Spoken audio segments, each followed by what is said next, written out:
What's going on, everybody? Welcome back to the 4runner Power channel. Today we're going to be installing our new RADFLO coilovers on our 4runner, so stay tuned and enjoy the video.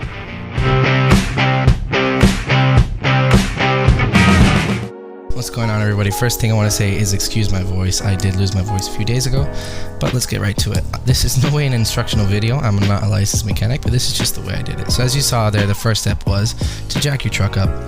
Then second step, take your wheel off. Then you're going to put a jack stand underneath your car to make sure that it is in a safe place and you can take some of the weight off of your jack. So once that jack stands in place, you can support it with the jack a little bit so it's not taking the full weight of your truck. Also put a tire underneath your truck in case your jack or your jack stand fail. Next thing we're going to do is we're going to remove our carter pin.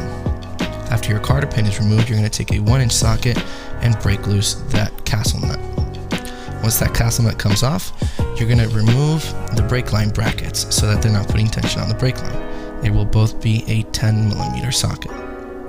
Once that's removed, you can tie off your spindle using some bungee straps, or you can just use a string, whatever you have available to you. Once that's done, we're going to use some penetrating fluid on the top bolts to make it easier to break loose. Up top, it is a 14mm size nut, and we're going to use that to break loose the nuts up top. Once you break them loose, they should be able to come off with your hand.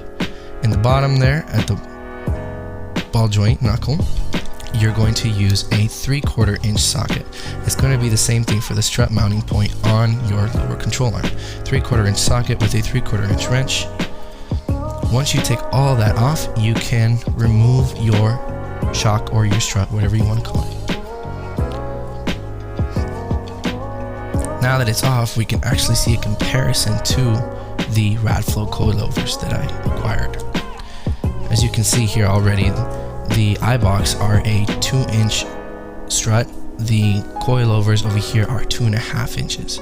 And they come with an extended reservoir, which is completely adjustable. I did go with 700-pound coil springs on this setup because I do run quite a bit of weight in the front of my truck, seeing as I have a steel bumper up front that is 3/16 steel and weighs about 160 pounds. So now that we got the eyebox strut removed, we're going to go ahead and put the RADFLO coilover back in. The first thing, they provided a sway bar bracket, a sway bar relocation kit. I don't run sway bars, but I still use that to hold the reservoir bracket in place. Again, it's a 14mm socket, and we're just going to tighten that to, I would say, 65 foot-pounds. Here you can see we are putting our RADFLO coilover back into our shock tower. Once you got it in place, use your 14mm socket again to tighten down those nuts up top. I tighten those down to about 65 foot-pounds. Now my torque specifications on the top ones are not completely correct. I'm not sure. For these bottom bolts on the lower ball joint knuckle, I did tighten those to 95 foot-pounds. We use the jack to support the control arm to be able to line up the coilover with the mounting point on your control arm. Then we put our bolt back in, and we used a 3/4 inch socket on it to torque it down to 120 foot-pounds. After that, we used our castle nut to attach it back to the spindle, to attach the upper control arm back to the spindle.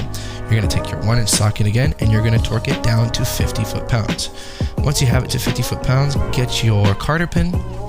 Either you can reuse the same carter pin that you had if it's good enough, or if you have a new one, use that one. Twist your carter pin around your castle nut to make sure that it secures your castle nut in place.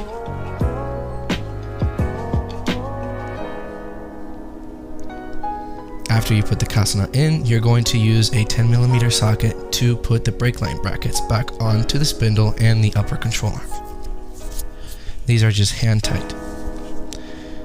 You can see here I'm torquing the bolts for the lower ball joint knuckle to 95 foot-pounds. After that, put your wheel back onto your truck and lower your truck once you have all your lugs on.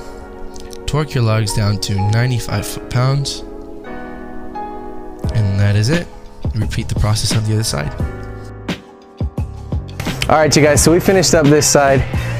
We're not gonna show you the other side just because it's a repetitive process. So everything we just did on this side, you're gonna do on the other side. But we finished up. We're gonna do the other side now, and then we're gonna take it for a drive.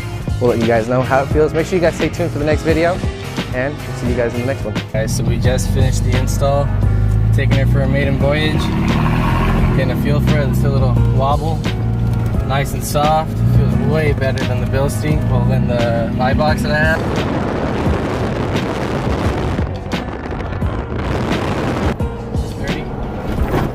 Oh, wow. Oh my god.